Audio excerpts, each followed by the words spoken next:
Hello everyone and welcome to MTU Esports. Today our Overwatch team is going to be taking on the University of Toledo. Okay, and so this is going to be a really promising game, right? I believe it's week 2. It is. For Overwatch, and MTU really had a kind of a stellar finish from week 1. MTU did. MTU, I believe, won 3-0 their first game. Correct. And it seems like we're going to get a little bit of that today, right? It's almost the same setup, right? We won the coin toss last week. We got to pick our map, which we picked Antarctica, and we're going back to it again in week 2. So it's going to be really exciting to see if they can repeat the same success they had last week. Yeah, I think that's definitely what MTU is trying to do here, is just stick on their home field while they can and really play what they know. And so this first match, we have a lot of the same people returning, right? Our captain, Lucas Haskins, right, playing support, right, yep. or Mr. Cheesebread, right? We have Isaac McKinney, also known as Isaac, DPS, right? So it'd be interesting to see if he sticks on the May. Yeah, I really want to see some May gaming. And then we have Daniel Burns, or Jolo as he's known, right? And he's going to play more of our kind of like hit scan DPS. Yep. Right, so we're going to see him on like people like Ash, Tracer, Cassidy. Yeah, right? I'd like to see him on the Tracer today. That's always a joy to watch. Okay, and then JRB, our tank, right? And he also, right, Jacob Roy Borland, Roy Borland. I always mess it up, but JRB, great player. And I think really good kind of active player or participant on each of the maps, right? Yeah. We also come from the same high school, so I've gotten to Oh, see really? him. Yeah. Okay. What high school is that? It's Pinckney. Okay. Is that in lower Michigan? Yeah, small town near Howell. Okay. I don't know Michigan geography very well, but that's really exciting. So did you know him in high school? Yeah, I did know him in high school and before that, and he's always been a really good player. Okay, and were you part of esports at your high school? I was. I played during like the first bit, and then I switched over more to the media side of things. Oh, so kind of like similar to Michigan Tech. Yep. Okay. And did you kind of enjoy not only high school esports, but have you enjoyed like making the jump to college esports as well?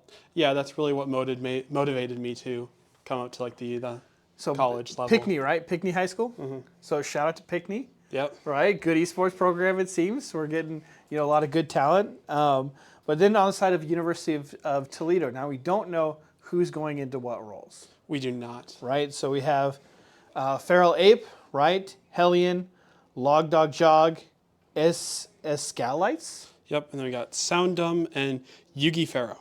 So I'm guessing that's a Yu-Gi-Oh reference? It very well could be. Okay. I'm not too familiar with Yu-Gi-Oh myself. Was that your generation? Did you guys kind of grow up with? No, it's not my generation. Okay. It was like a little bit before that. All right. So when you were growing up, what was the big? Was it Pokemon? Yeah, it was probably Pokemon. Probably Pokemon. So what Pokemon iteration did you grow up with? I grew up playing Pokemon Gen 3. Okay. So that would have been like the Fire Red and Leaf Green, and then also Ruby and Sapphire. Yep. Okay. And then was Overwatch out yet? During that time, no. Okay. So what games were you kind of interested, I guess, at least growing up? Growing up, I had a lot of Nintendo titles. Okay. I had like Fire the Emblem. Wii. Oh, it was mostly the Wii. Okay. Wii Sports. Hey, we don't sleep on Wii Sports. I don't sleep on Wii. I love the Big Wii Archery. All right, we're getting into the game. It is Antarctic, right? Peninsula, right? So we're going to be getting into that game really quickly. But hey, shout out for Wii Sports, right? Brought a lot of families together. I'm sure a lot of like gamer hours between the whole group. I know I always try to get the turkey, right, in bowling. Yeah. Right, or not turkey necessarily, but the 300 as well. Like every frame a strike. Yeah. So it'd be like 13 strikes. I'm really bad at bowling. At bowling. Okay. Both in Wii and real life. Hey, we have a class. We have a class here at Michigan Tech, and that's something that I really like to highlight.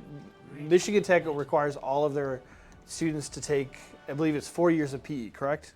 I believe so. Yeah, and so they have all kinds of classes. I know I teach, for example, racquetball sports. Last year I did bowling. Right? Have you finished your PE courses? I have not yet. Okay, so are you taking it? You're taking weightlifting this semester, right? I am. See, that's really good because I think it gets you guys motivated and around different people. Are you enjoying weightlifting? Yeah, that's been really fun so far. Now, do they just kind of like give you a workout plan? Do they just send you in there to do your own It's thing? mostly just sending you in there. Okay, so the Do what game's you getting will. started. We have MTU on the blue side. We have University of Toledo on the red side. We have, right, that Ash May that we talked about. Interesting to see the tank, see that Ramatra. Yeah, we are seeing that Ramacho ditto. Ramacho is really strong right now, so that's not too surprising from both sides. We do see the May on the side of MTU, which is always great. And we did see the Ash coming out, Yep. which you called earlier. And then we have Kiriko and Juno, Yes. right? Juno's the new support. And I love her ring, like her little like speed up ring. She seems like a little bit better Lucio. Yeah, that is one thing where like she doesn't really have like, she has the mobility of Lucio quite a bit. She also has quite a bit more healing than Lucio consistently, which is an advantage that she has over Lucio. Now, obviously, I would love to play more games consistently, but since she being a new character, I'm very unfamiliar with her kit. I know she grants a speed boost, right? But what does her ultimate do? Her ultimate is a big laser from the sky, which gives her team a damage boost, similar to like a Mercy Blue Beam. Okay, and that's pretty cool. And that can be extremely impactful for team fights. Sure.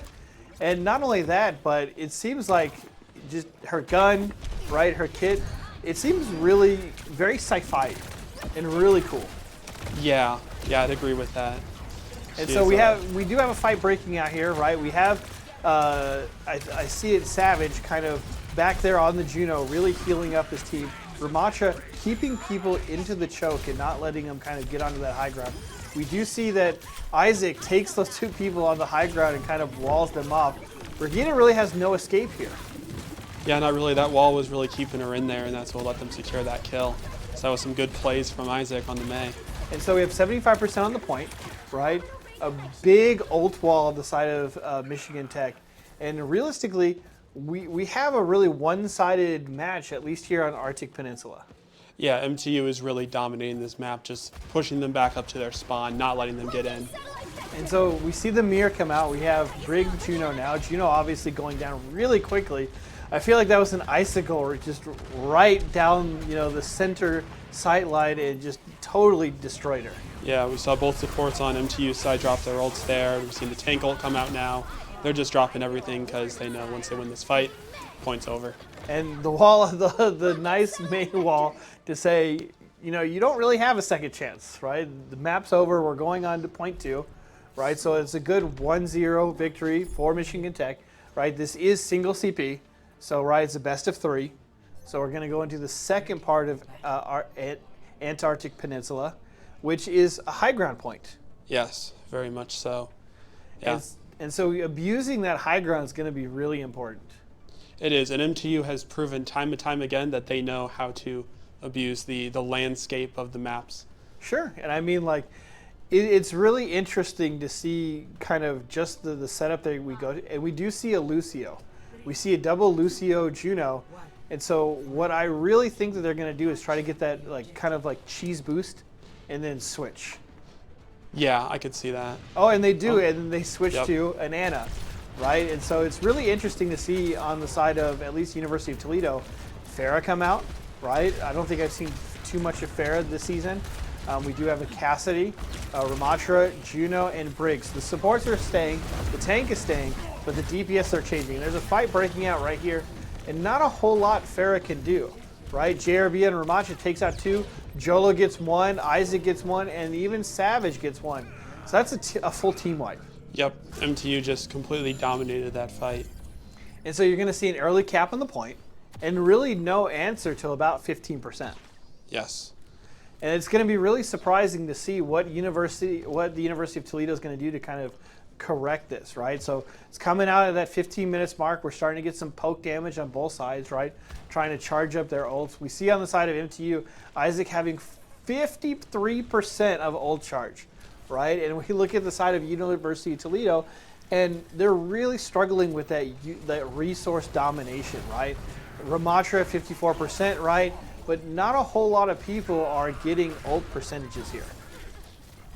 Yeah, no, you can see, mostly just the Ramatcha on the enemy team, but other than that, they're kind of struggling right now. They're just trying to look for a pick, some kind of way that they can at least like get back into this or like say, we can do this team.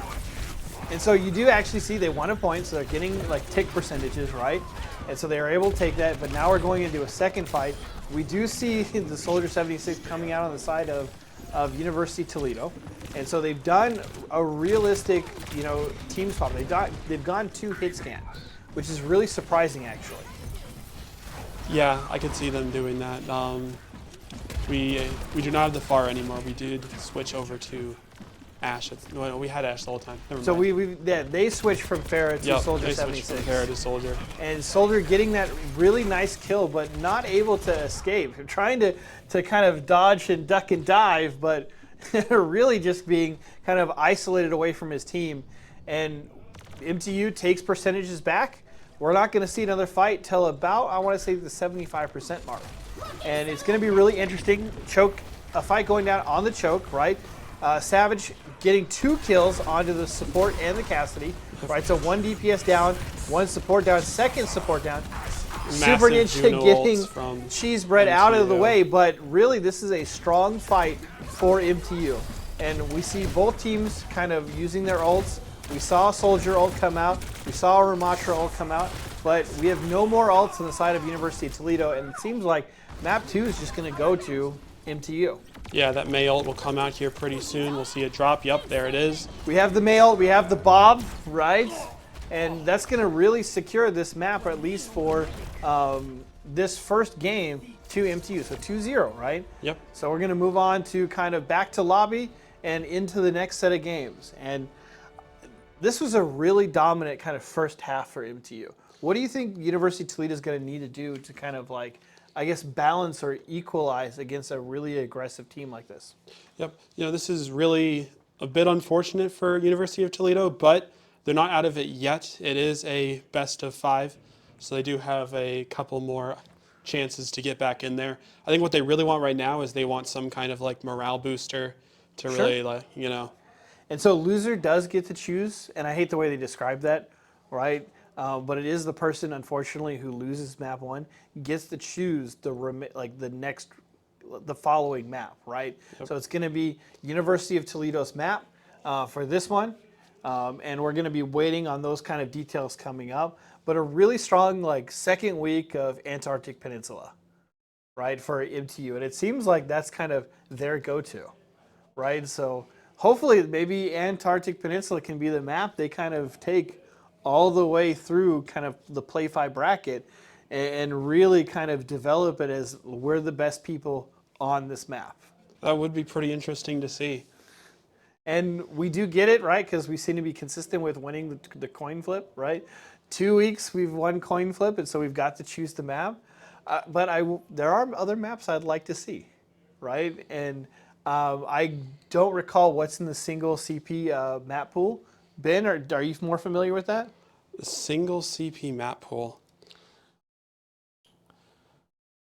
So there is Antarctic Peninsula. There is. Take your time. Ooh. There is Mecha Base. Okay. And we have Lijiang Tower. Now is Busan in that map pool for this year? Yeah, I believe Busan is also in that map now, pool. I personally am a fan favorite of Busan. Yeah. I like Busan. It's a beautiful map. I love the details, the mopeds, the convenience store, right? It has a high ground single CP point at the very beginning.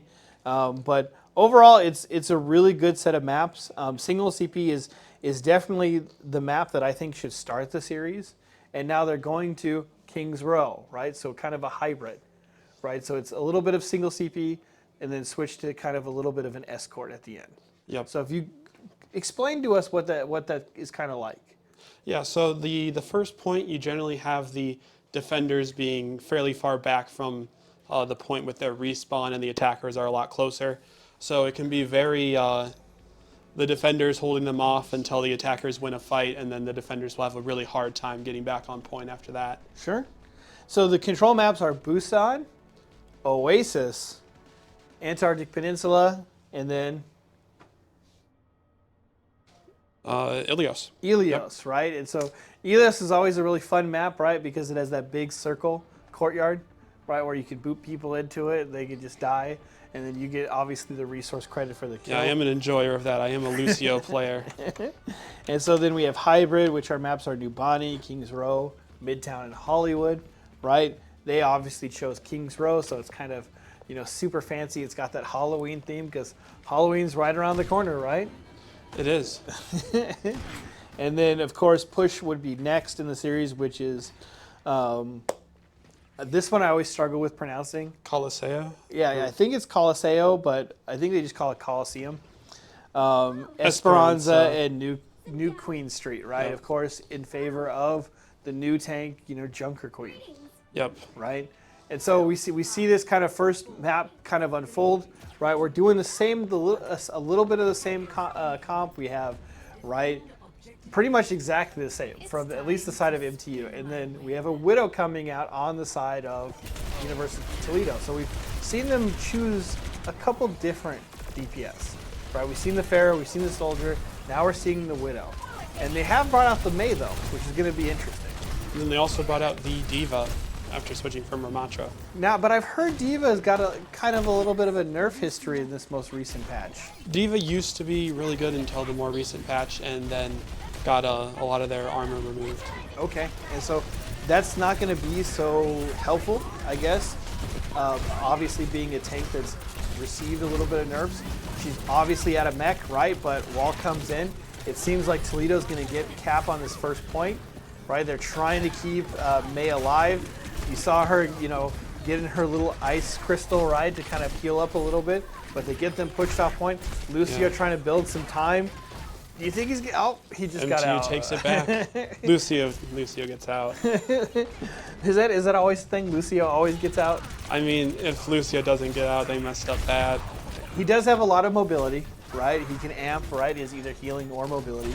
So he is a very slippery character, right? Especially what he brings to the team as far as like at least movement speed, right? He can either speed them into a fight or out of a fight, but we do have a fight breaking out into the I guess the point or the statue, right? But it seems like MTU's well defended this, and Toledo's only taken really 2 ticks on kind of the first point, getting into escort. Yeah, we saw that Ramatra ult drop on the side of MTU, and Toledo did not respond with any ults. And realistically, they've been able to keep them mostly in spawn, right? Diva trying to put some pressure onto the point at this moment. Ramatra and the MTU side really making good use of not only the statue, but I believe that's called Hotel. Right? I believe so, yes. We do see the small... Juno ult dropping. We have 2 almost mirrored Mei walls, right? And at the same time, it seems Mei ultimates, right? So we got wallet ultimates coming down, but it seems like this is highly favoring, at least for right now, that MTU side. We do have Savage down and then backing off, but the fight has taken a considerable chunk of time away from University of Toledo, which is really big on these maps. Time is very crucial, and I believe after they cap it, though, they get 4 minutes, is that right, or 2 minutes? I want to say like 3, yeah. 3 minutes. Sorry, so I was right in the middle there. So they get 3 minutes. And it's been so long since I've really competitively played Overwatch, and I do miss it. Right, the difference between Overwatch 2 and Overwatch 1 is really amazing. They've made a really great game. And so we have Kimiko with her ult ready to go. We have Kiriko drops the ult. Sorry, Kiriko, you're right. And a really big fight breaking onto the scene of that first point. We have Isaac's Mei ult coming out. We have Ramatra kind of holding it down, getting Diva out of mech. Yep, and we see the mech bomb come out once D-mech. Yep. Does not get any kills. Does not get any kills, but gets MTU off the point, right? And so we have kind of a big fight coming out. Ramatra just staying there and not willing to move, which has given MTU enough time to regroup and kind of push them off. That was a great fight. Yeah, JRB really proving his mastery of the role there. And he not is only a pretty fantastic tank. Not only that, yes, and what's it like to be from the same high school? Man, I wish I picked up some of that too. And so yes, you're correct. JRB doing an amazing job. of definitely holding down that point and eating a lot of time. I believe he took 45 seconds off the clock just in his own not willing to relent and kind of put together that resilience of, this is MTU's point, you're not welcome here, right? Yeah. and we do see MTU defend the point, 2 ticks. Yeah, 2 ticks, so 72%, so that's all they have to beat, right? They have to beat 72%, and then that's pretty much all it is for this kind of map, right? I mean, that's really all she wrote, and then it's going to be 2-0 on the side of MTU. Yeah, and then our opponents will really be down to the last wire. It'll be a tough comeback for them should MTU win this, but not impossible. Not impossible, but like I said, right, with a 2-0 victory, that's going to put MTU really in a spot to shine, right? University of Toledo is going to have to do something to kind of, I guess, move things in a positive direction come game 3, and certainly overcome that morale hurdle, right, of being down 0-2. Yeah. And it is doable. Reverse sweeps happen all the time, right? But at the end of the day, it's going to be highly improbable. And MTU does get the advantage of having a close spawn, right? If they get a pick on the side of University of Toledo, they have so much space to cover before they can get back on point. We do see the Junker Queen and Ana coming out on the side of Toledo. They've been really kind of trying to mix it up and try different comps. And I don't know, do you think it's been working? Not so far. Maybe they're looking for something to do with that Ramatra is really what they're looking for. But JRB on the Ramatra has been really, really strong. And so we're going to see how this first fight unfolds. Different, I guess, pokes are coming out from each team, right? Trying to feel out the offense and defense. Junker Queen really having a fight with this Ramatra, and I feel like Ramatra, this is a better fight for Ramatra because Ramatra wants to brawl. Yeah. She wants to get up close and personal. She wants to get in your space, and she wants to kind of move you off the point.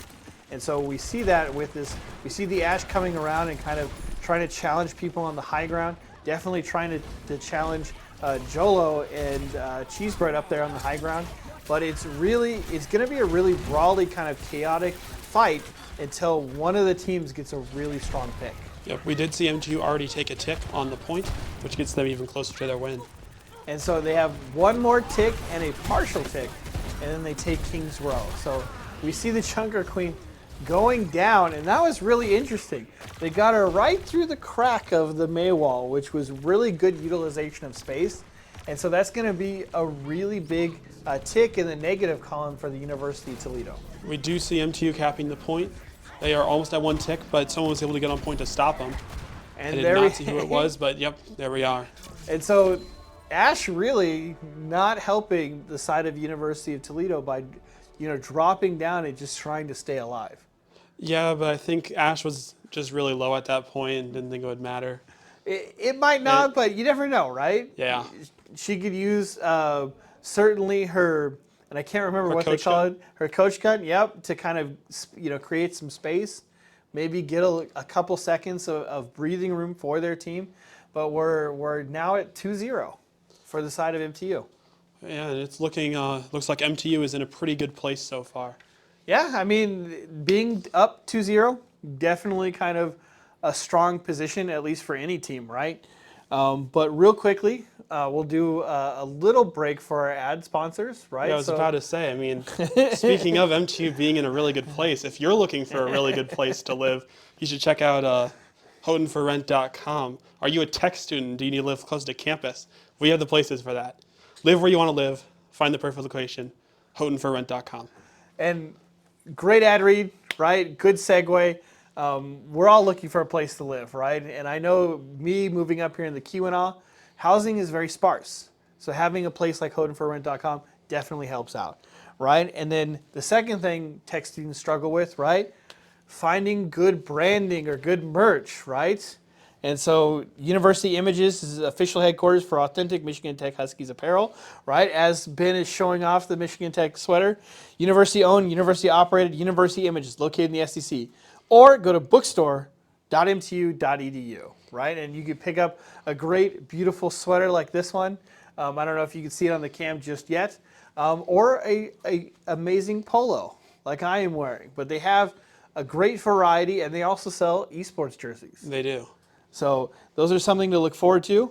For sure, when it comes to kind of not only your housing needs, but right, your apparel needs, right? Football is in season right now. Volleyball, soccer, all great things to wear university apparel to and kind of support the Huskies, right?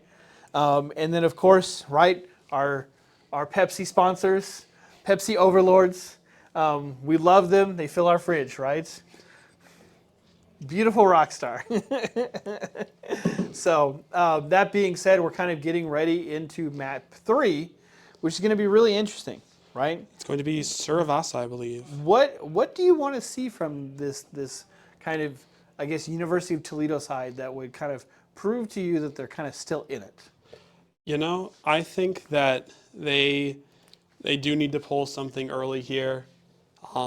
Really like secure a spot in the comeback, or else their like bad track record so far in this game is going to kind of weigh them down. Sure.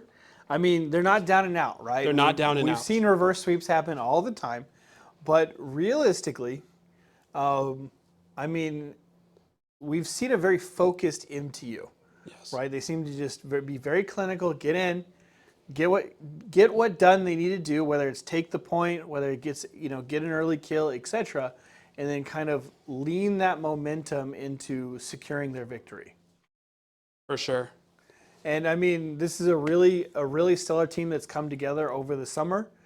They played together over the summer on a kind of their own team to kind of get their bearings, kind of get off the rust, work out the kinks, and really kind of see what Overwatch would look like during the fall semester. And that's really important, right? Making sure that, with all the things that you've got going on, that, as an athlete, you don't forget kind of your fundamental skills and certainly practice a lot. And I don't know about you, when you were growing up, did you struggle with kind of playing video games, and how did your parents kind of view you as a gamer while growing up? Well, it did help that my parents were also gamers. They were really big WoW players.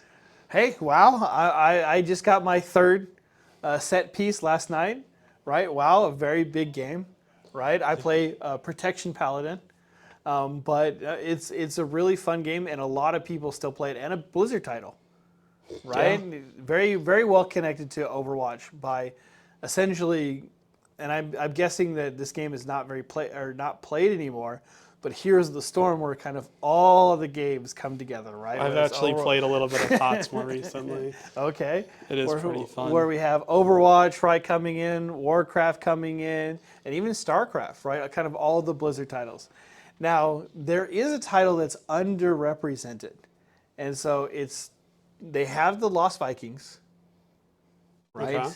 But they don't have an old game called Blackthorn. I'm not familiar with that. And then there was another game that I think it was called Monster Racing, but it's part of the Blizzard collection that you can buy. And it was a top-down kind of like monster truck racing game. So I would love to see a monster truck character in HOTS. in Heroes of the Storm. That'd be kind of unique, I feel. Yeah. They shoot missiles. You get like tire spikes and stuff like that. So you could put out oil slicks. It was a really fun game, and it was at the same time as early Mario Kart, like on the Super Nintendo. So big arcade game for sure. And I think there was another one called like Nitro Racing, which also had like a steering wheel on the arcade console. You can spin around and you buy upgrades like boost, NOS, etc. But very fun game. I would like to see that both of those games make it into HOTS. Yeah, I'm a big fan of putting racing cars in video games. I was really hoping for Rocket League car in Smash, and then it didn't happen. Or at least making it an item. Yeah, I would have been okay with that, but we didn't get it. It's unfortunate, but it is what it is. So that being said, we're going to start the last map of the series, right? And so this is once again going to be University of Toledo's pick, right? Yep. So this is a push map, and I believe this is Esperanza. This is not a push map. This is actually Flashpoint. Oh, But really? it is Esperanza. Oh, so then it would be Servasa, right? If Servasa, yeah, sorry. So according to the rules, we should have gone into it goes push, then Flashpoint. Yeah, that sounds right. So it should have been Esperanza, but I'm not complaining, right? We're playing Servasa, right? So we're gonna definitely go into a Flashpoint map here. And realistically, all of this is like a mini control point map. Yes, Right. where you'll have 5 points across the map, best of 3, wins it all. And I like the push maps. I really do.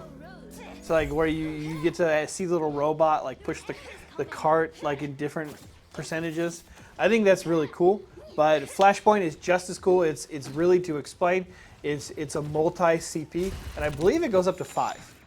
Yes, So best of 5. that's really cool because you get to see them kind of go all over the map and not really just focus on one area.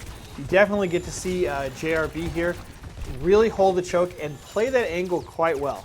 Huge advantage of the high ground. It looks almost like they've created like a 4-point kind of like star on the high ground there to kind of create a lot of space. And you're gonna see Jolo get 2 kills actually. So that's Mr. Daniel Burns, right? 3 kills, and really kind of secure this point for the side of MTU. And I believe Daniel Burns is a sophomore this year. I believe so. He's done an amazing job with Overwatch. He's a very good kind of hit scan DPS player, right? And we saw in map 1 kind of Ash get to use that bob, but first point definitely going to MTU with a 97% and really no way to contest. Yeah, we do see that like Flashpoint maps, the bar fills up so quickly that you really don't have too many fights on each individual point. And that's really cool because you can see overhead, right? The team's kind of setting up for that next point. And with the kind of 1-0 or early lead in a control point style, that lead can go pretty fast. And then you get 2 and then 3 and then it's kind of over. If we do see the May ult coming out from the side of MTU, and they do get 4 of the enemy players down. And so like Isaac, beautiful male, great wall, right? And they've actually been working with a new coach this year. They have. Right, so Coach Jason, phenomenal when it comes to Overwatch. He actually used to play for Lords. So he was a college athlete just like they were, not too long ago, Yes. right? But he's been able to kind of help them understand what that holistic student-athlete experience, and there's a fight breaking out, right? Maywall's coming out, Ramacha just getting really in your face, and kind of, we see the Junker Queen kind of fighting for her life here, while the MTU squad kind of surround her and then go back to point. And so, huge fight, great advantage, 2 people down on the side of the University of Toledo, and we got 40% on the map. If we did see MTU drop both the Juno ult and the Ramatra ult there, they still have 2 ults in the back pocket, but the Toledo does have 3 ultimates, so we may see something come out from them. So actually, that was really bad for the side of University of Toledo. Super Ninja going down and removing that ult from essentially their utility pool. And then, of course, Junker Queen having to kind of back out. And I believe she went down. But certainly in this fight, Junker Queen is separated from her team and not really able to capitalize on any form of positioning. And we're seeing the last 2 percentages coming down for the side of MTU. So it's a 2-0 lead on this kind of multi-CP map style, right? Yep, and we do see Sojourner get booped off. A bit unfortunate. That was unfortunate. And Flashpoint is very interesting. It's new to Overwatch 2, right? It was never originally in Overwatch 1. Yes. So I think Flashpoint is one of the very few maps that was not in Overwatch 1, and Push, right? So Correct. 2 different like kind of modes that weren't in original Overwatch, but certainly are still very interesting. And so we have that 2-0 CP conquest for the MTU side, right? And then now we're going into the 3rd point. And we did actually see Toledo get on the point first before MTU. MTU does drop the May ult, and their May follows up as well. It's a lot of mirroring, right? You see a lot of May walls come down, a lot of May ults come down. Ramatra trying to get in there. They've definitely sealed off this point, but the damage that MTU is able to put down on those May walls to get through it and get them off the point, right? it did look like University of Toledo was going to get that cap for point number 3, but MTU kind of said, no, we got this, right? And kind of like created a lot of space and then definitely took the advantage. And now it's not looking good for Toledo with no ults. MTU is sitting on almost 3 with a Ashe ult right around the corner. And so this could be all she wrote because of how quickly Flashpoint goes and the resources at least that are on the side of MTU. Yeah, and we did see the Juno ult drop from the MTU side. And so Ramatra has been really stellar in this kind of map. We're kind of at 50% with a team kill. So it's going to be really interesting to see what University of Toledo can do, because if they don't do something soon, like we said earlier, that's all she wrote, right? There's no more they can really do.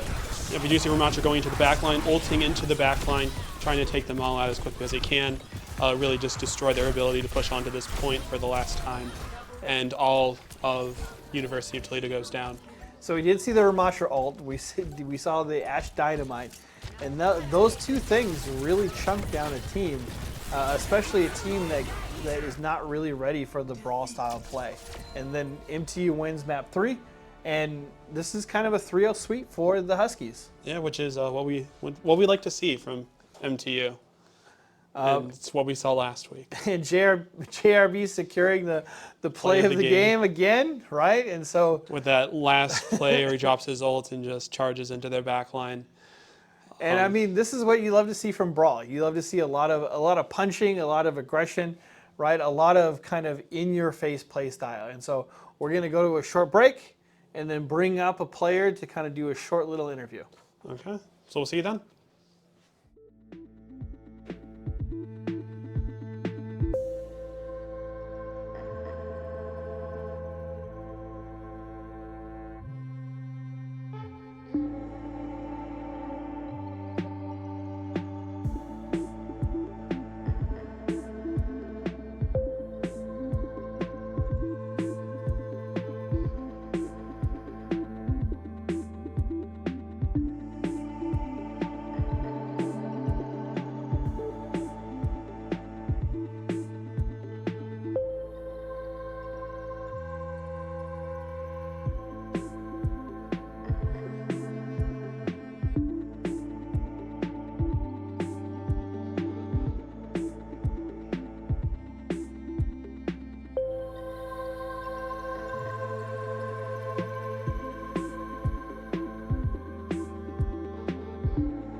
All right, welcome back.